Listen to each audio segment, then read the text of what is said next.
ఆయన మహానుభావుడి యొక్క చేతి చదువు వల్ల, ఆయన మాట వల్ల, ఆయన నిర్ణయం వల్ల 43 సంవత్సరాలు కింద పడ్డా మీద పడ్డా నన్ను ఎత్తుకొని పెంచినటువంటి నేను 40 సంవత్సరాలుగా రాజకీయాల్లో నిలిచినాను అంటే అది ఎన్టీ రామారావు నీ శక్తి తప్ప నాకు శక్తి లేదు అని చెప్పి కూడా మీకు ఈ సందర్భంగా మనం చేస్తున్నాం.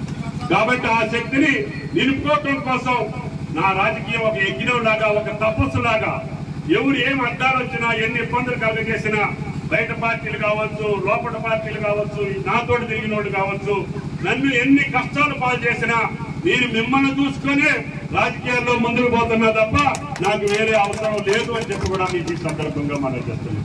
కాబట్టి దయచేసి నా ప్రతి పని మీకోసం, ఈ ప్రాంత అభివృద్ధి కోసం, మీ బాగు కోసం ఉంటుంది తప్ప వేరే ఆలోచన నాకు ఉండదు.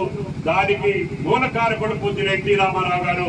అందుకే ఆయన విగ్రహం ఎక్కడున్నా తుమ్మల గారి చేతులతో ఆవిష్కరించబడుద్ది ఈ రాష్ట్రంలో అని చెప్పి కూడా మీకు విజ్ఞప్తి చేస్తూ ఈ అవకాశం ఇచ్చిన సత్యం గారికి ఆకలింపు చేసుకొని పేదల కోసం, బడుగుల కోసం, ఆ ప్రాంతం యొక్క అభివృద్ధి కోసం పనిచేసినటువంటి నాయకులే ఇప్పటికీ 72-75 సంవత్సరాలు వచ్చినా వాళ్ళే ఇంకా రాజకీయ నాయకులుగా ఏ పార్టీలోనైనా కొనసాగుతున్నారు. అది ఎన్టీఆర్ యొక్క గొప్పతనం అని చెప్పి కూడా మీకు ఈ సందర్భంగా మనం చేస్తున్నాం.